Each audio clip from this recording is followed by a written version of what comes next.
তীব্র গণ অভ্যুত্থানের মুখে ভারতে পালিয়ে যাওয়া সাবেক প্রধানমন্ত্রী শেখ হাসিনাকে হত্যা চেষ্টা মামলায় মৃত্যুর দণ্ডাদেশ পাওয়া ৯ আসামি সহ সবাইকে খালাস দিয়েছেন হাইকোর্ট। পাবনার ঈশ্বরদী রেল স্টেশনে হত্যা চেষ্টার মামলায় বুধবার বিচারপতি মোহাম্মদ মাহবুব উল ইসলাম ও বিচারপতি হামিদুর রহমান এ রায় ঘোষণা করেন।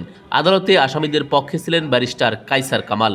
তাকে সহযোগিতা করেছেন অ্যাডভোকেট মাহবুবুর রহমান খান, অ্যাডভোকেট মাকসুদুল্লাহ। এর আগে আসামিদের ডেথ রেফারেন্স আপিল ও জেল আপিলের উপর শুনানি শেষে গত ৩০ জানুয়ারি রায়ের জন্য ৫ ফেব্রুয়ারি দিন ধার্য করেছিলেন হাইকোর্ট। এই মামলায় ২০১৯ সালের ৩ জুলাই রায় দেন স্পেশাল ট্রাইব্যুনাল ৩ এর ভারপ্রাপ্ত বিচারক ও পাবনার অতিরিক্ত জেলা ও দায়রা জজ মোহাম্মদ রুস্তম আলী। রায়ে ৯ জনকে মৃত্যুদণ্ড, ২৫ জনকে যাবজ্জীবন কারাদণ্ড এবং ১৩ জনকে ১০ বছরের কারাদণ্ড দেওয়া হয়। সাজাপ্রাপ্ত ব্যক্তিরা সবাই বিএনপি, ছাত্রদল, যুবদলের সাবেক ও বর্তমান নেতাকর্মী। News desk, ITV Bangla.